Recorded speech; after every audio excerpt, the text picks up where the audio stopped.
যে ভাইরা, আমার মা হালিমাতুর সাদিয়া রাদিয়াল্লাহু তাআলা আনহা এবার ওই আঁচলের মধ্য থেকে দুইটা খেজুর যেন আপনার বার করে আমার মা আমিনাকে দেখাইলো, এই দুইটা খেজুর আমার সন্তানকে খাওয়াইব। আমিনা বলতেছে, এ হালিমা, তোমার যে সন্তান আছে, তোমার স্বামী বাইরে আছে, তুমি একবার আমাকে বলতে আমি আরো খেজুর এনে দিতাম, আমি তোমার জন্য আরো 4টা খেজুর এনে দিচ্ছি। এবার ঘরের মধ্যে গিয়া 4টা খেজুর নিয়ে এসে টোটাল 6টা খেজুর হালিমাতুর সাদিয়া রাদিয়াল্লাহু তাআলা আনহার হাতে যেন উঠা দিলা। এবার ওই 6টা খেজুর যেন হালিমাতুর সাদিয়া রাদিয়াল্লাহু তাআলা আনহা উনি যেন বাবা আঁচলের মধ্যে বেঁধে নিলে। এখন আমার আপনার প্রশ্ন হইতে পারে, এই 6টা খেজুরে কেমন করে হালিমা খিদা নিবারণ হবে? আহারে বাবা, তখনকার আমলে একটা খেজুর খাইলে সারাদিন খিদা লাগতো না। কথা কি আমার বুঝতে পারলেন? তখন একটা খেজুর খাইলে সারাদিন আপনার খিদা লাগতো না। আয় বাবা, এখনকার আমাদের আজকে থেকে 5 বছর আগে আমাদের বাপজিরা, আমাদের ভাইরা সকালবেলায় যারা ছাতু খেয়ে নিত, ছাতু বুঝেন? ছাতু যে জবের ছাতু, ছোলার ছাতু, ডালের ছাতু, এই ছাতু যারা খেয়ে নিত সারাদিন যেন আপনার শুধু পানি খাইতো, খিদা লাগতো না। এরকম হয় কি হয় না? হয়। বাবা, ওই আরবের খেজুর তখন যদি কেউ একটা খেয়ে নিত, শুধুমাত্র আপনার পিপাসা লাগতো, পানি পান করত, আর যেমনই পানি পান করা হইতো অমনি যেন পেট আপনার পূরণ হয়ে যাইতো, খিদা সারাদিন লাগতো না। খেজুরে এত পাওয়ার ছিল, আমার নবী মুস্তাফা সাল্লাল্লাহু তাআলা আলাইহি ওয়াসাল্লাম বলেছে, আজওয়া বলে একটা খেজুর আছে, ওই খেজুরটা সকালবেলা খালি পেটে যদি 2টা খেয়ে নেওয়া হয়, বিষাক্ত সাপে যদি ওই ব্যক্তিকে দংশন করে দেয়, ওই খেজুরের পাওয়ারে ওই সাপের সমস্ত বিষ পানি হয়ে যাবে। এই আজওয়া খেজুরে এত পাওয়ার। আর এখন আমাদের যে খেজুরগুলো আসে আজওয়া খেজুর নামে আপনার 1200, 2200 আর 1000 করে বিক্রি হয়, কিন্তু বাবা ওগুলা আসলে আজওয়া নয়, ওগুলা হচ্ছে খাজওয়া। বাবারে, ওই আরবের যে আগের খেজুর ছিল, ওই খেজুর আমরা এখন পাই না। বাবা যে ভাইরা, এবার হালিমাতুর সাদিয়া রাদিয়াল্লাহু তাআলা আনহা আমার মা আমিনার কাছ থেকে মুহাম্মদ সাল্লাল্লাহু তাআলা আলাইহি ওয়াসাল্লামকে কোলে উঠা নিয়া এবার আব্দুল মুত্তালিবের কাছে আসিয়া বলতেছে, এই আব্দুল মুত্তালিব, আজকে মা আমিনা মুহাম্মদকে আমার কোলে উঠা দিয়েছে, আমি লালন পালন করার জন্য বাড়ির দিকে নিয়ে যাচ্ছে। আব্দুল মুত্তালিব, আজকে আপনি যদি আমাকে নিয়ে যাওয়ার জন্য বলেন।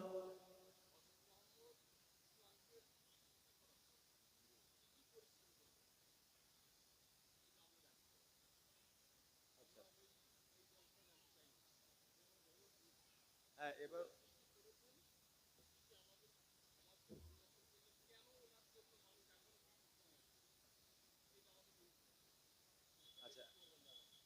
ওটা শুরুতে লিখে দিতে হতো, অসুবিধা নেই। হ্যাঁ জি, সুবহানাল্লাহ। একবার দরুদ শরীফ পড়েন, আল্লাহুম্মা সাল্লি আলা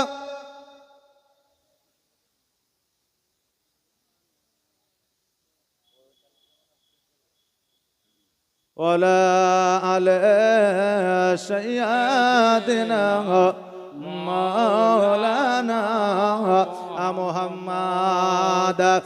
বাবাজি ভাইরা, হালিমাতুর সাদিয়া রাদিয়াল্লাহু তাআলা আনহা আমার মা, আমার আব্দুল মুত্তালিবের কাছ থেকে আমার নবী মুস্তাফাকে নিয়ে তাইফে নিয়ে গিয়েছিল।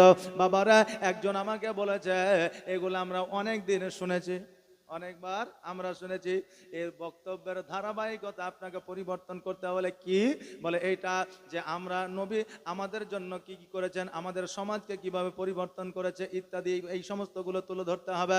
বেরাদার, একটা সময় থাকে, এটা হচ্ছে রাসূলুল্লাহর জন্মদিন উপলক্ষে, নাকি বলেন?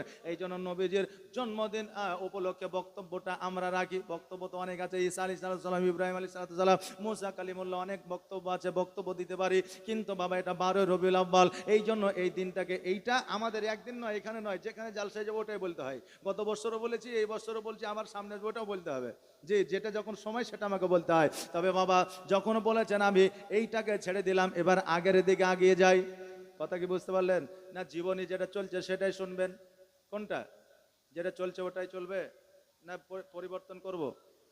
যে ধারাবাহিকভাবে জীবনে চলছে এটাই বলে যাই যে সুবহানাল্লাহ। হ্যাঁ বাবাজি ভাইরা, সকলের মত কিন্তু এক জায়গায় হবে না, এটা হচ্ছে সমাজ। আজকে বলে যায় সব কিছুই বলবো, আপনারা শোনেন, কেউ বিরক্ত বোধ করবেন না।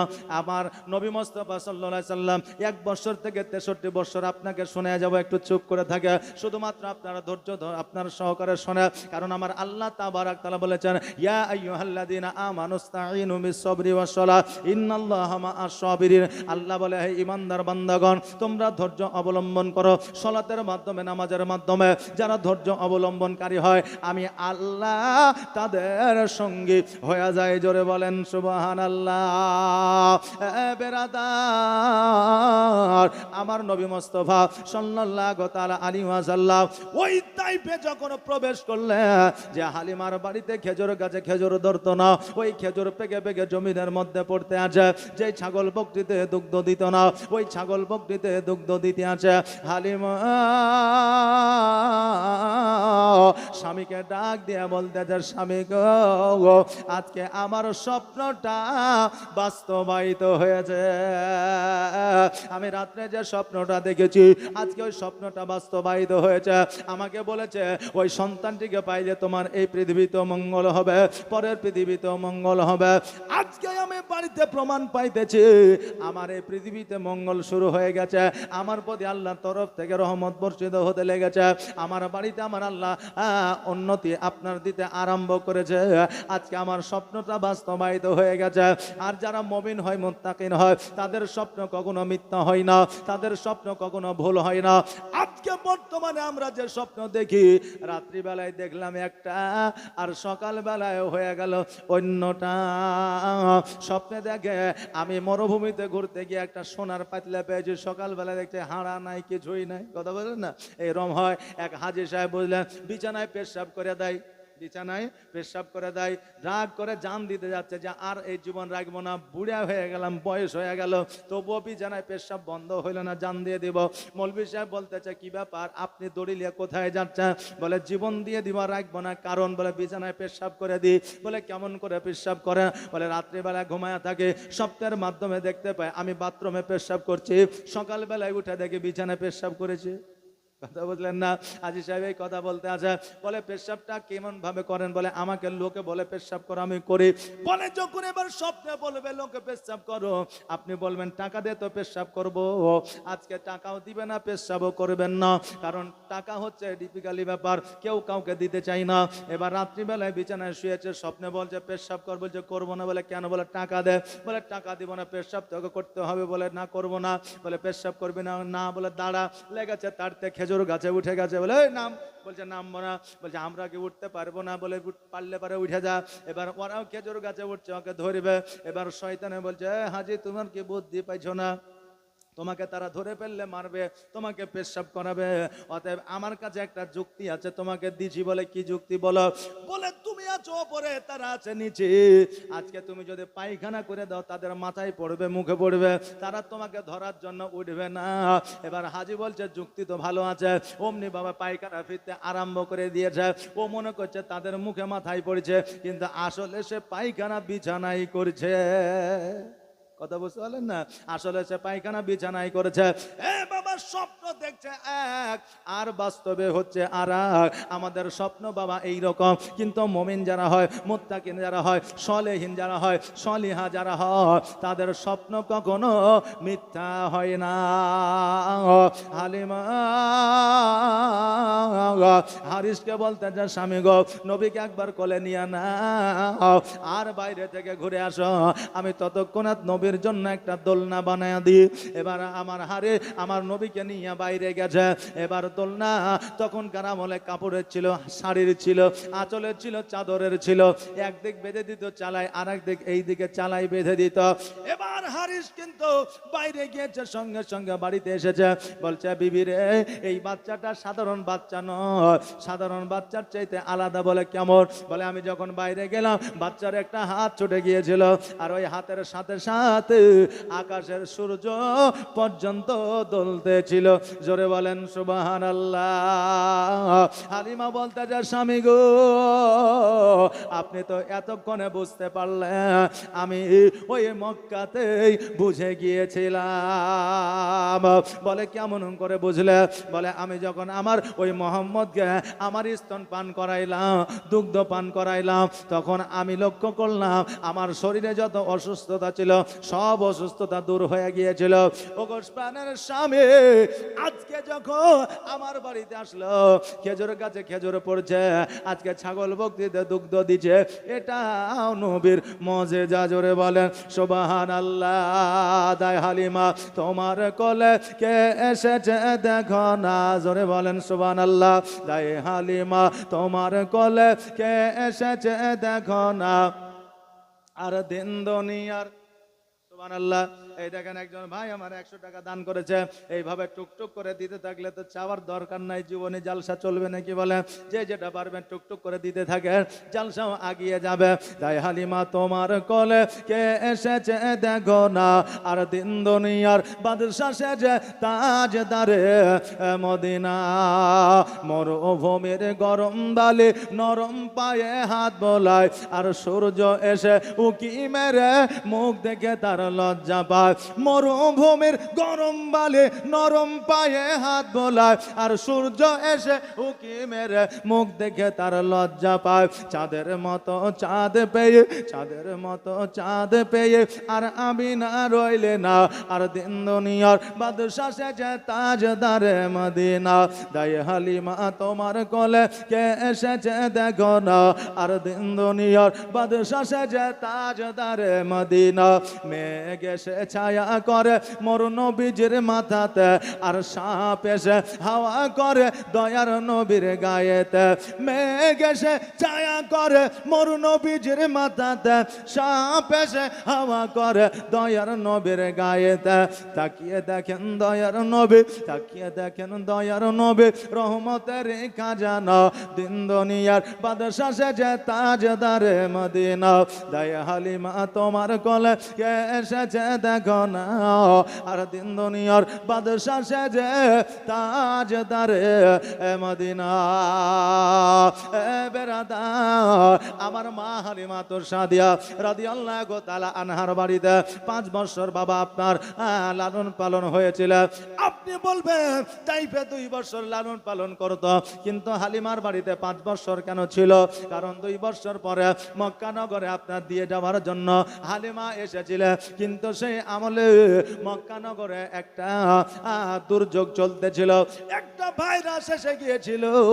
এই জন্য আমিনা বলেছিল, হালিমা নবীকে তোমার বাড়িতে রেখে দাও, যদি মক্কা নগরে আমার সন্তানকে যদি কোনো রকম এই দুর্যোগ গ্রাস করে, আমার সন্তান অসুস্থ হয়ে যাবে, অতএব তাকে তোমার কাছে রেখে দাও। যেমনটি আপনাদের আমাদের কাছে বাবা 2020 সালে একটা ভাইরাস এসেছিল, যেটার নাম হলো করোনা।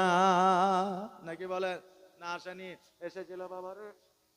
এটা চলছে বাবা 1500, হ্যাঁ এটা 1500তম কি জাস্ট ঈদে মিলাদুন নবী।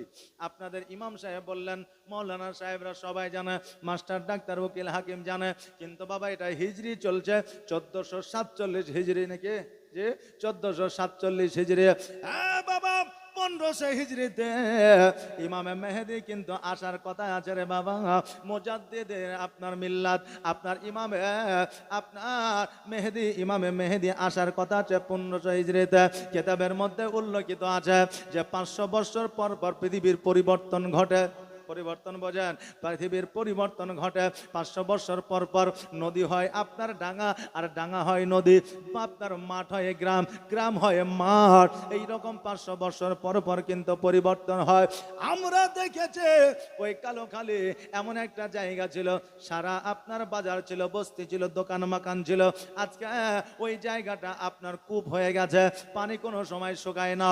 আজকে যেগুলা গ্রাম ছিল ওইগুলা মরুভূমি হয়ে গেছে, বাংলাদেশের বর্ডার হয়ে গেছে। বাবারে 500 বছর পর পর পৃথিবীর পরিবর্তন ঘটে।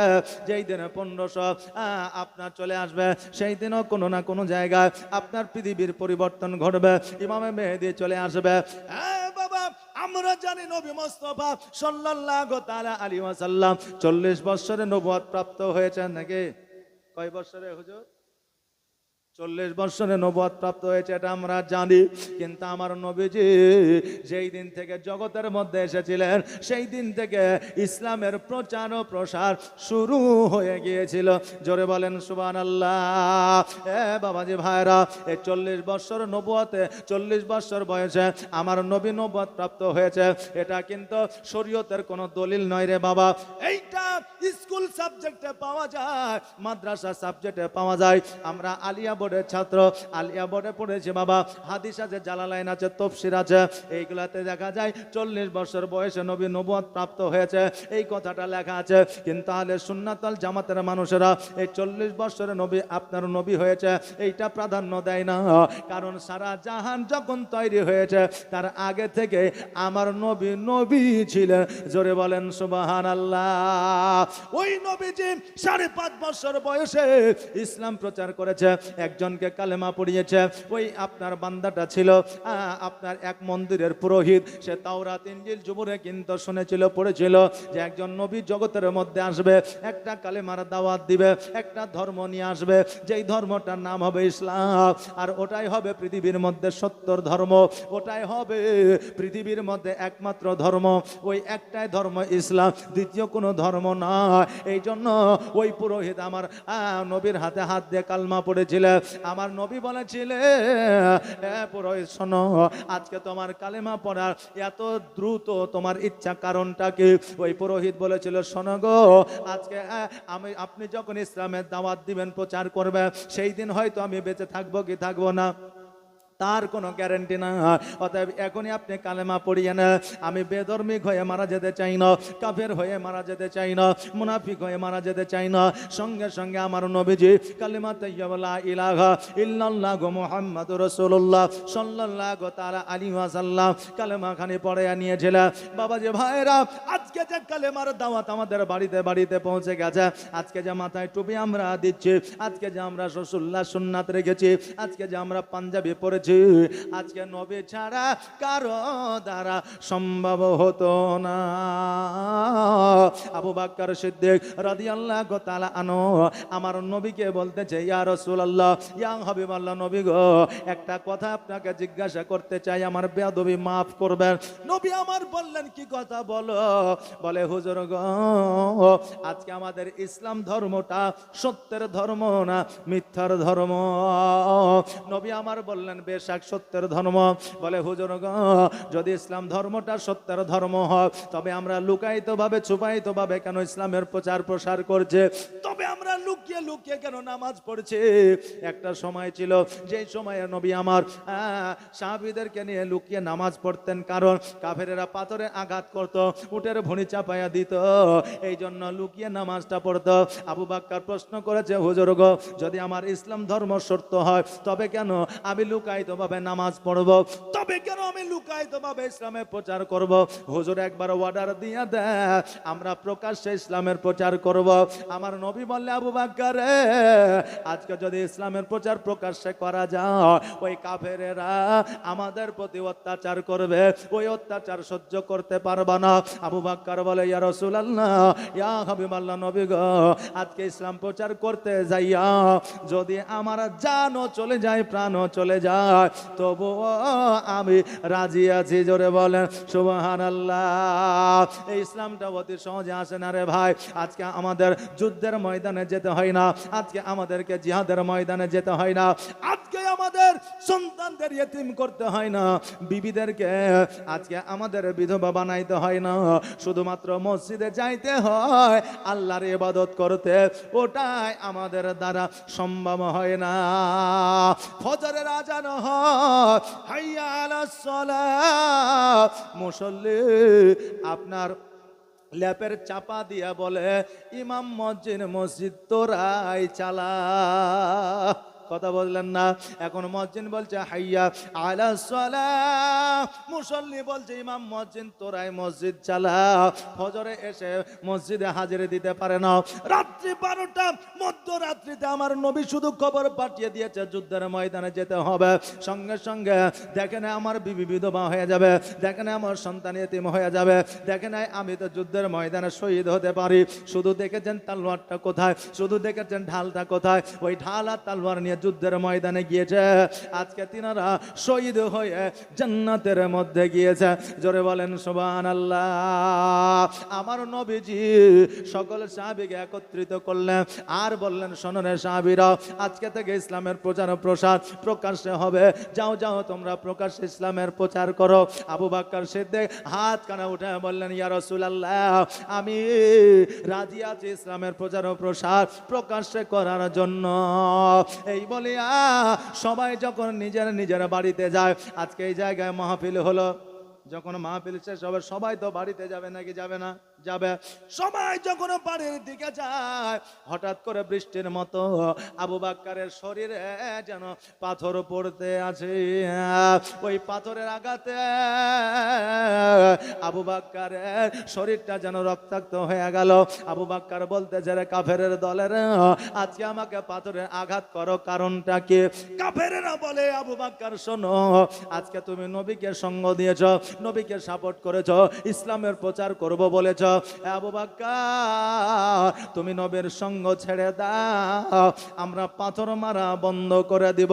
আবু বকর বলেছিল কাফেরেরা শোনো রে, আজকে কেন কিয়ামত পর্যন্ত যদি পাথরের আঘাত করো, আমি আবু বকর নবীর সঙ্গ ছাড়ব না। সুবহানাল্লাহ। এই দেখেন মহিলাদের দিক থেকে দান এসেছে। আল্লাহ জানো আমার মা বোনদের দানকে কবুল করে, সকলে বলেন আমির। এ আবু বকর সিদ্দিক রাদিয়াল্লাহু তাআলা আনহু এবার বাবা অজ্ঞান হয়ে জমিনের মধ্যে পড়ে গেল।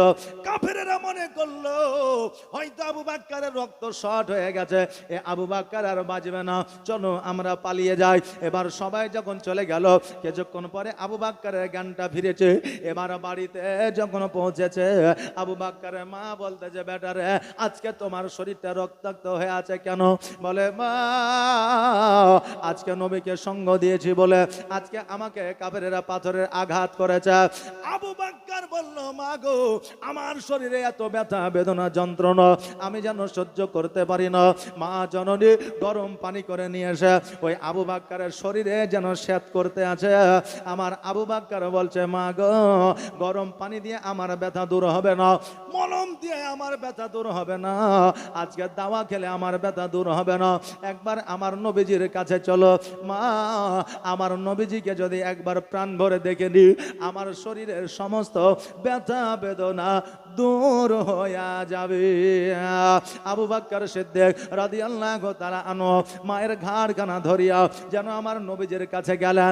আমার নবীজিকে দেখিয়া আবু বকর কত জায়গাগুলোকে যেন ঢাকতে আছে। এবার আমার নবীজি বলতেছে আবু বকর তোমার ক্ষতবিক্ষত জায়গা তুমি যতই ঢাকো না কেন, আমি নবী আমি সব কিছু জানি, এই জন্য তোমাকে বলেছিলাম ইসলামের প্রচার ও প্রসার প্রকাশ্যে করা যাবে না।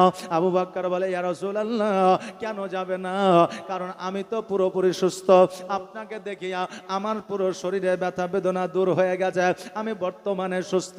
আবু বকর বর্ণনা করেছে যখন আমার রোগ হইতো, যখন আমি অসুস্থ হইতাম, আমার দাওয়া লাগতো না, ওষুধ লাগতো না, আমার নবীকে দেখলে আমার অসুখ ভালো হয়ে যাইত।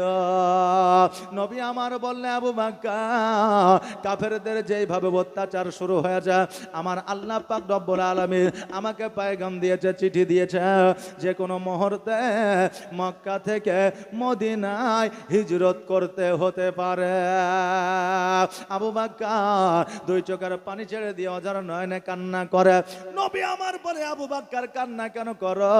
আবু বকর বলে নবী গো, আপনি মক্কা ছেড়ে যখন মদিনায় চলে যাবেন, আমি আবু বকর আপনাকে না দেখিয়া কেমন করে থাকব আর আমার মদিনায় নিবানে দয়ার নবীজি আমার মদিনায় নিবানে তুমি আমার মদিনায় নিবানে নবীজি আমার মদিনায় নিবানে নবী আমার দিনায় নিবানে নবীজি আমার পাগল বানায়া আজ মদিনায় লুকায়া অন্তরেতে অন্তরেতে মদিনার পুরাণে দয়ার নবীজি আমার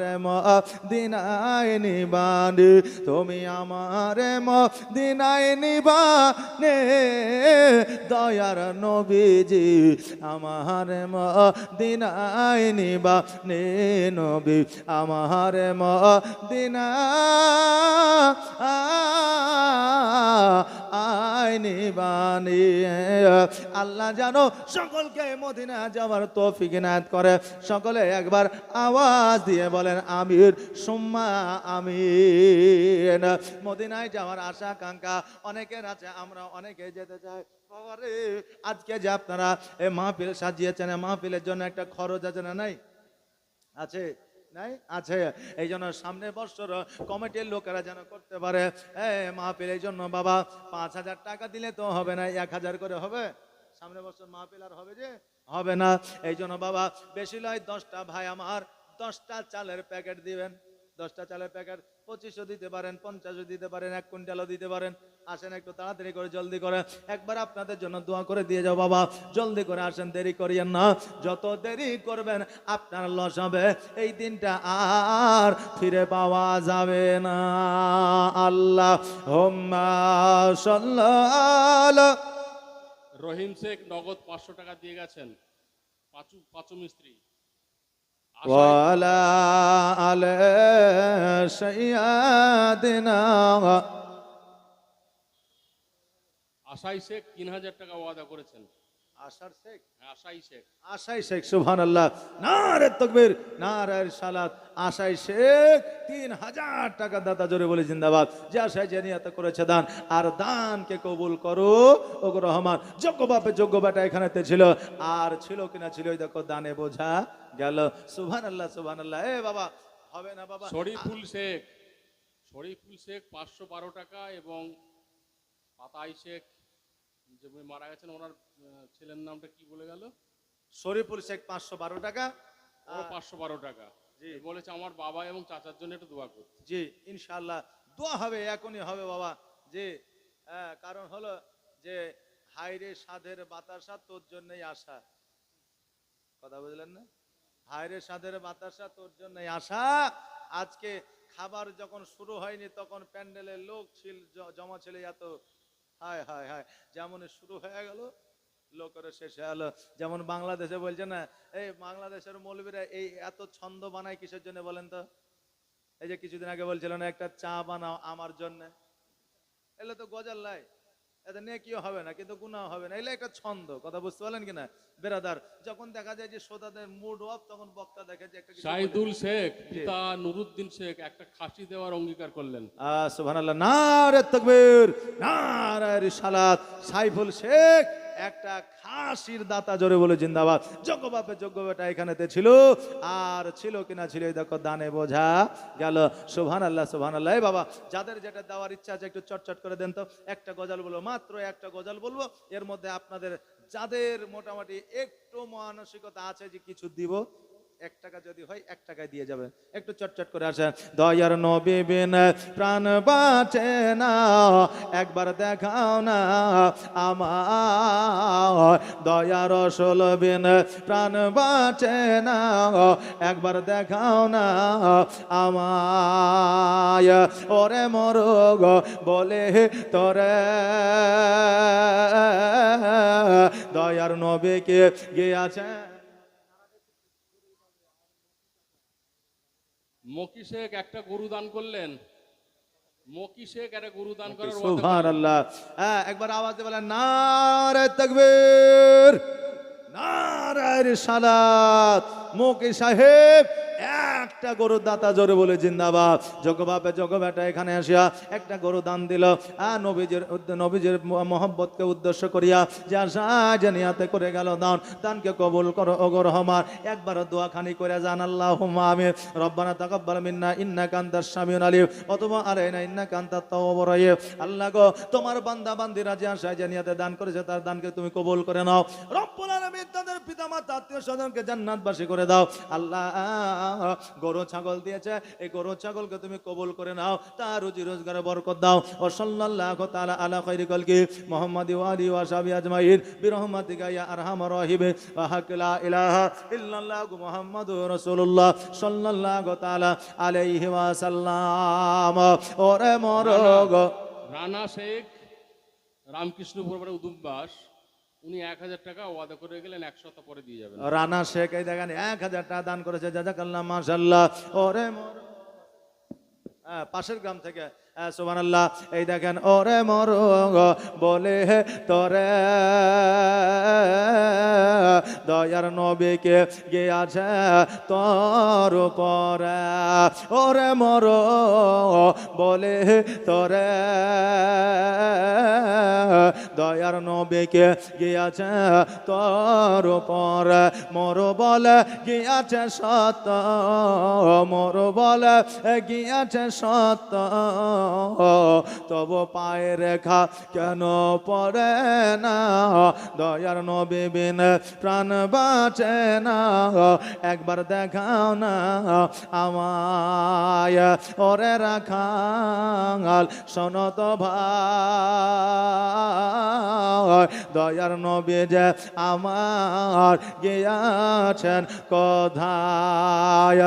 রাখাল বলে বুঝি না নবী, রাখাল বলে চিনি না নবী, তোমরা নবী কার